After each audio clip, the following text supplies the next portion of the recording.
E assim amanheceu o nosso primeiro dia em Triunfo, né?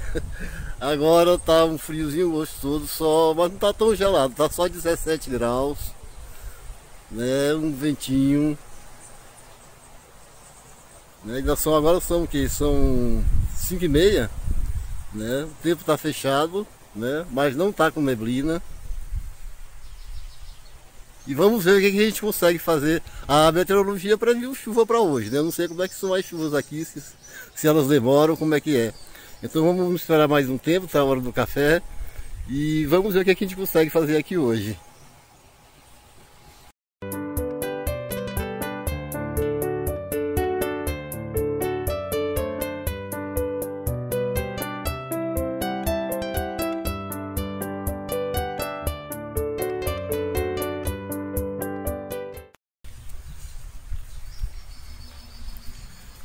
Rapaz, eu acho que me apaixonei por esse lugar. Acho que eu vou querer morar aqui para sempre. Cara, é muito lindo, cara. Olha só onde fica essa pousada.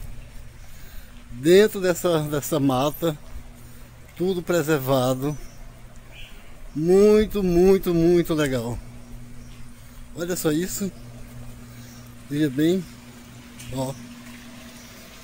O nosso apartamento fica lá, ó. Fica no primeiro andar. Interessante, você vê lá de fora, a fachada da pousada é uma casa normal, uma casa baixa, né? Só que o terreno aqui, como tem essa depressão, a pousada foi construída seguindo o nível do terreno. Então você vê lá fora uma casa baixa, uma casa térrea, mas quando chega aqui no fundo você vê que tem 3 andares. Né? Não sei quantos apartamentos tem, mas é muito grande. E aqui atrás, aqui dessa parte do jardim, que tem também chalés. Se não me engano são 3 ou 4 chalés que tem ali atrás, fica lá para dentro. E essa escadaria que dá acesso. Ali em cima tem uma outra piscina, uma sala de jogos. Aqui no jardim aqui da pousada ainda tem esse córrego, né, que corta de ponta a ponta. Lá na frente tem uma pontezinha onde a gente passa. Lá em cima vai ter um chalé, mais outro chalé, 1, 2. Tem esse aqui à direita. Aqui fica estacionamento. E tem uma outra saída pelo fundo lá, que fica estacionamento. Né? O carro do NASA tá ali. Aqui tem um... acho que é um salão, um bar. Aqui tem um lugar que tem um palco. Esse é um tipo boate, sei lá o que. E tem mais uma piscina aqui em cima. Ó, tem essa piscina aqui em cima. O rapaz está até ali fazendo a manutenção. E ali embaixo tem uma segunda piscina. E lá na frente fica os apartamentos. Aqui tem uma área de convivência com um jardim legal. Ali em cima tem uma sala de jogos. E ali tem uma outra entrada, né? A entrada dos fundos, que dá acesso ao estacionamento e à pousada. E aqui dá acesso aos apartamentos. Muito, muito, muito bom isso aqui. Tem pouca gente. Tem um casalzinho aqui de... casalzinho de lua de mel. É não. Não, tá igualzinho. Parabéns. E aqui dá acesso. Vai ser essa recepção. Vou mostrar aqui por aqui, ó.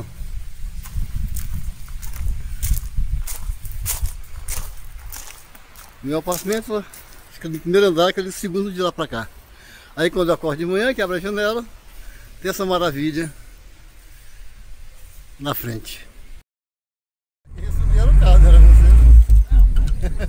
Aqui nós só tem 2 opções, ou ele sobe ou ele desce.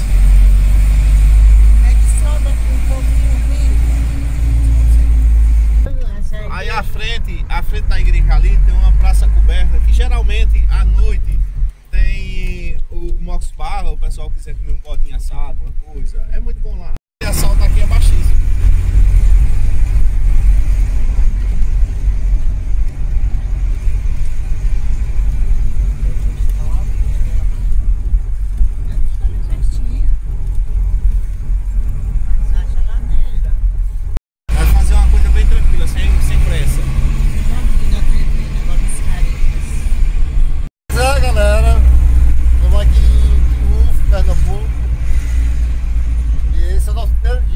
estou aqui com o seu Marcelo. Marcelo, né?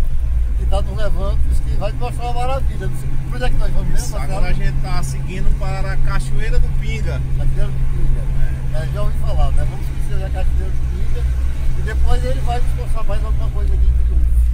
Eu até pensei em fazer isso de carro, tá? Mas eu prefiro ser guiado, sabe? Porque os lugares mais corretos, mais certos, tem que saber a respeito. Mas depois a gente mostra mais pra vocês, entendeu? O pessoal tinha as pedras nos seus próprios terrenos, então eles utilizavam.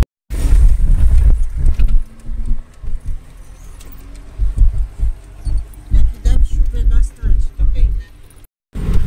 Essa casa é chique, né, da minha. Mas aí a gente agora, mas a gente indicar, a gente indica, vai no fim de semana. Trabalho mais fácil, menos braçal.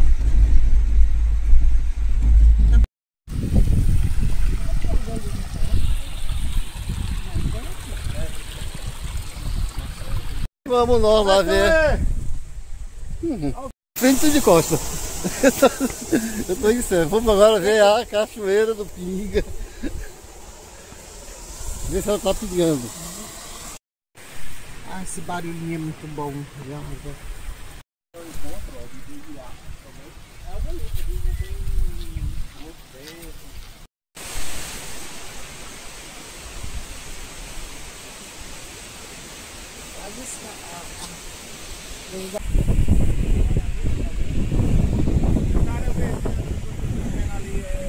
Cinco Quebrado, município de Triunfo ainda também.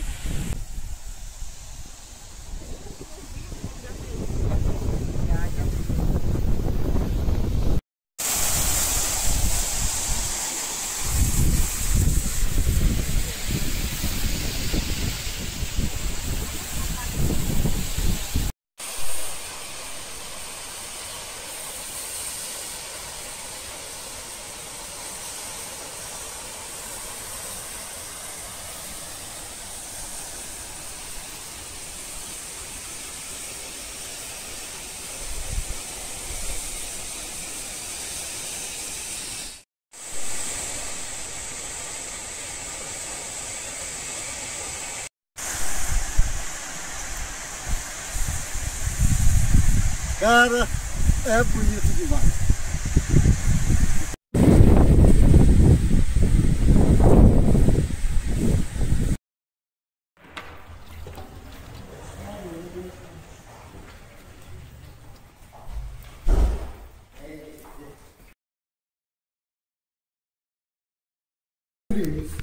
Muitas pessoas não conhecem, mas o Reisado é uma manifestação cultural que ensina-se o nascimento de Cristo. E dizem-se que um dos integrantes desse grupo, que interpretava o personagem Mateus, havia sido expulso. Então Mateus, angustiado por não fazer mais parte dessa manifestação, em forma de protesto, ele dispôs de um chicote de couro, que é muito utilizado aqui no interior para conduzir os animais, amarrou chocados na cintura, colocou um chapéu e, por fim, Mateus utilizou uma máscara. Há relatos que as primeiras máscaras do careta foram moldadas na face de povos indígenas que habitavam o município naquela época. Dá então esse semblante imponente que a máscara do careta tem.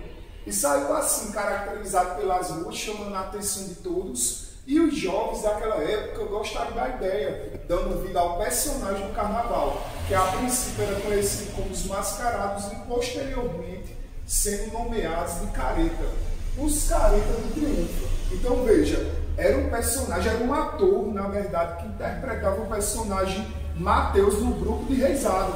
Então, de um personagem que ele já interpretava, ele criou um novo personagem na nossa cidade sem nenhuma intenção. Foi os jovens daquela época que viram e deram continuidade. Então, a princípio, ele só queria sair caracterizado, escondendo seu rosto para não ser reconhecido, justamente por ele ser expulso do grupo de Reisado. De trecas de caretas. São grupos, porém, denominados por trecas. Então, cada bairro tem a sua treca, só que antigamente existia uma rivalidade entre essas trecas, que quando se encontravam, eles travavam batalhas com o objetivo de remover a máscara do oponente com um chicote.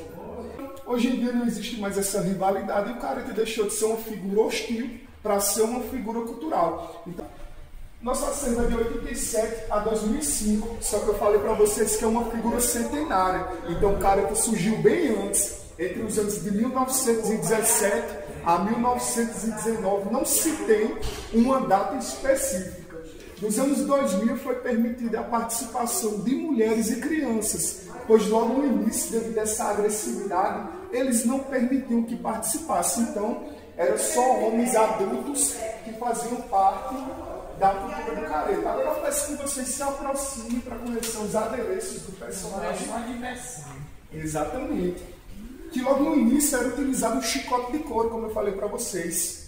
Posteriormente foi substituído pelo relho, confeccionado com cordas industriais, que era o mesmo que os caretas do vídeo estavam utilizando, que hoje em dia é o relho, não mais o chicote de couro. Não tem mais nenhum careta que utiliza o chicote de couro como era no início. O chapéu do careta é um chapéu de palha de água virada e a decoração fica ao critério do personagem. Aqui nós temos um chapéu da década de 80, então nota-se que não tem tantos enfeites como hoje em dia o chapéu do careta tem. A máscara é confeccionada com cola grude e papel jornal. As primeiras máscaras, as máscaras mais rústicas, que tem artesãos que seguem essa linha até os dias atuais. Porque também tem artesãos que seguem a linha da máscara mais sofisticada, um acabamento no glitter, na massa acrílica, uma tinta mais elaborada. Ambas são utilizadas pelo personagem, tanto a máscara mais rústica quanto a máscara mais sofisticada. Agora, para fazer a máscara, necessita-se de um molde.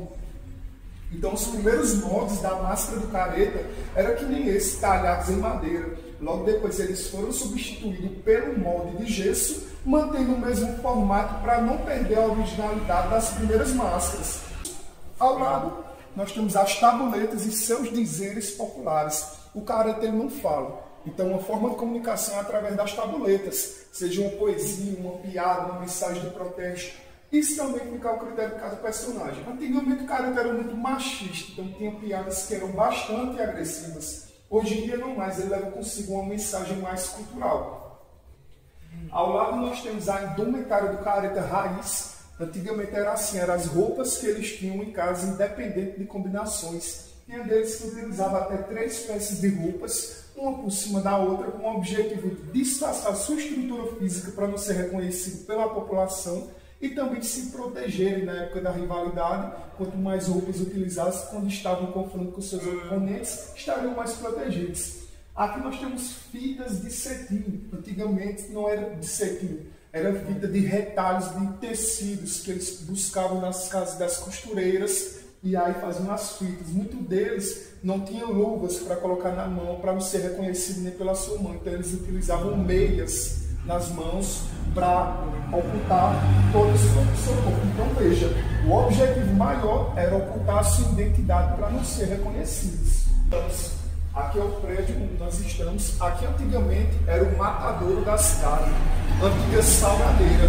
Exatamente, era aqui que eles preparavam a carne bovina, salgavam e distribuíam para o comércio. Essas manchas brancas aqui é sal, quando eles salgavam as carnes. Então, em meados dos anos 80, foi desativado o matadouro e ficou sendo utilizado como depósito pela prefeitura. E em 2019 houve uma revitalização e foi inaugurado o Centro Cultural Casa do Careta. Então, essas paredes são originárias do prédio desde 1927, que foi o ano que foi fundado esse equipamento por um comerciante que tinha chamado Carolino Campos.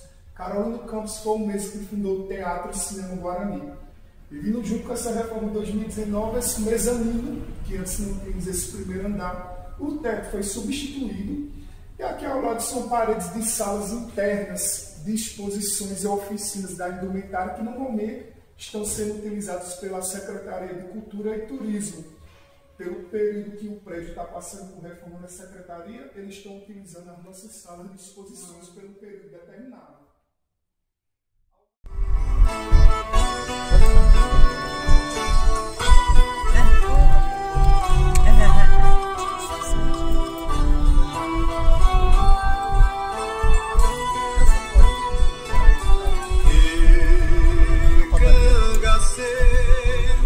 Onde mora lá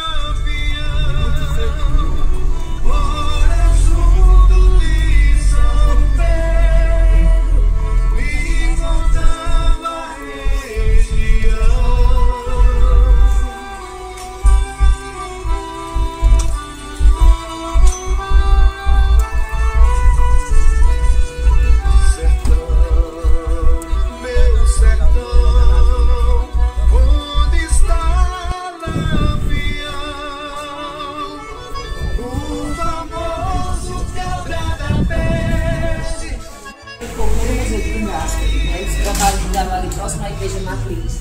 E essa aqui é a irmã Maria, irmã José Alves. Ela que recebeu todo esse acervo de populares, né, de parentes, pessoas diretas e indiretamente ligadas ao cangaço. Pode botar. Aqui é um pouquinho sobre o museu, né, sobre sua origem, sobre as peças. Boa parte dos familiares também preferiram não ser identificados, então seriam peças com indicação, mas sem o nome do doador. O nome de alguns dos cangaceiros, como José Baiano, entre outros, Jesuítas, Alves e entre outros. Os cangaceiros, né? E também os 11 que foram mortos, que tem que estar essa informação. Isso. Agora eu estou mostrando assim para geral para vocês, depois vocês podem parar e marcar. A história de cangaço, já vi filmes. Muito bem. Já viu o baile perfumado? Ele está no YouTube, inclusive é gratuito. Ele tem imagens do cangaço, imagens originais do cangaço. Aqui é um pouquinho sobre o Lampião, sobre a família do Lampião, né? Aqui mostrando também que ele era quem fazia as vestimentas dele. Inclusive o chapéu. Ele que bordava o chapéu. Essa ideia do chapéu dobrado também surgiu com o próprio Lampião, né? Lampião, e a história do Lampião também na passagem dele aqui. E são cartas que ele escreveu? Que ele... Isso, os cartas escreveu ele. Esse daqui a gente tem um pouco também sobre a imprensa na época da morte do Lampião. São relatos sobre essa morte.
Tem aula não, né?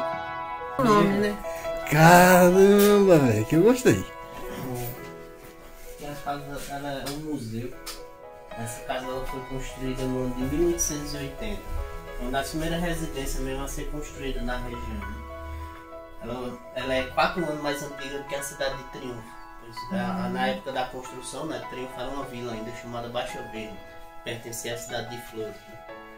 E até hoje essa residência permanece na família, sendo o primeiro dono daqui sendo um coronel chamado João Timóteo de Lima, e hoje a proprietária é a bisneta dele, que é Consuelo Timóteo. Hoje a família mora na metade da casa, uma parte foi modernizada, moram 4 pessoas, e essa outra metade ficou guardada os móveis, tem objetos, pertence da família que tem entre 100 a 145 anos, eles vêm preservando, né, desde a primeira geração. Meu Deus do céu, o que é isso? Eu só olho pra grossa. Caramba. E na época da construção da casa, o coronel ele centralizou a linha da comida, que é o ponto mais alto aqui, na divisa entre os estados Pernambuco e Paraíba. Essa casa ela fica 30% dela no estado de Pernambuco, né, na cidade de Triunfo, e 70% já fica no estado da Paraíba, né? São 036. Então é mais na Paraíba do que no Pernambuco. E passando da porta é Pernambuco e Paraíba. Aí por conta dessa divisa, foi que no ano de 1923 até o ano de 1928 a casa foi um dos pontos estratégicos do Lampião, né? Do bando dos cangaceiros. Eles utilizavam essas divisas para fugir da volante, que era a polícia da época. E a volante não podia ultrapassar, né? Era. Como era estadual, ela só podia atuar ali no seu próprio território, né? Então, o Lampião, utilizando essa falha da polícia, andava o Nordeste inteiro parando no local assim. Ele se abrigou nessa casa, utilizando essa roda por 5 anos, né? A parte que ele utilizava como quarto era o sótão, na parte de cima. Haviam entre 3 a 4 cangaceiros e o restante ficava do lado de fora, de vigília. Eram mais de 15 no bando. Aqui o primeiro dono, o coronel, mesmo sendo um oficial, não tinha poder de fogo suficiente para combater. Então a opção dele era ceder a casa sem evitando conflito. E o Lampião só passava em Triunfo só para se esconder. Ele era devoto à padroeira daqui, que é Nossa Senhora das Dores. Então a sala, né, com os móveis Bem todos conservado, né? O piano também é da época. já é da época da terceira geração. Né?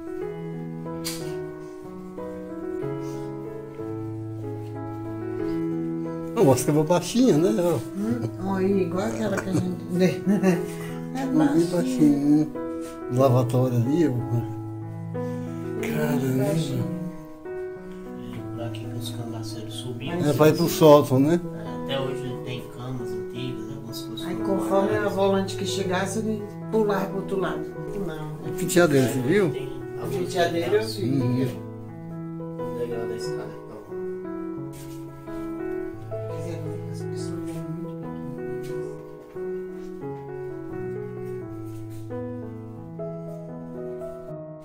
Meu Deus, vai pro outro quadro. são toda a geração da família. Eles colocaram como se fosse dos mais velhos, são os mais novos mesmo. Os primeiros foram esses dois, né? O coronel, a esposa dele. Esse coronel viveu aqui até o ano de 1928. Enquanto ele era vivo, os cangaceiros se abrigavam aqui. Depois que o coronel faleceu, já não teve mais relatos do Lampião por aqui e a propriedade já era de seu Horácio Timóteo, que era o filho mais velho dele, junto com a esposa construiu. Esse coronel, na época dele, era de quase 60% do território de Triunfo, quando era uma fazenda, plantava café, e cuidava das terras dele e era o filho mais velho. Né?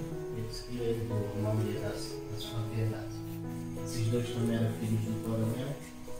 Isso aqui era um médico, filho dele, que foi quem tratou do tiro que o Lampião levou no pé aqui, uma das passagens dele. E ele andava com esse pé mancando. Tem até um filme que passa aqui no Cine Teatro Guarani, que o nome do filme é Dentro do Pé, né? Uma curta-metragem. Foi gravado nessa casa, conta a história da passagem dele, conta a história da família dele. Aí, a próxima geração, né, o terceiro dono foi o Dr. Assis Timóteo. Foi quem reformou. Ele era filho de seu Horácio e neto do coronel, né? Ele foi quem começou o projeto do Castelo também em 2010. Fez a capela que tem lá embaixo, onde eles alunos para casamento, batizado, tem 20. Mais de 1 milhão para terminar a obra. Castelo? Ah, cara.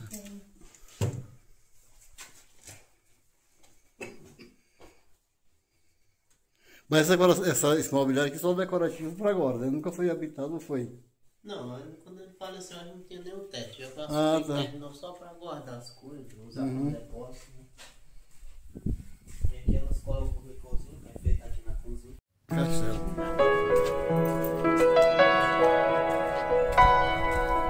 Castelo inacabado.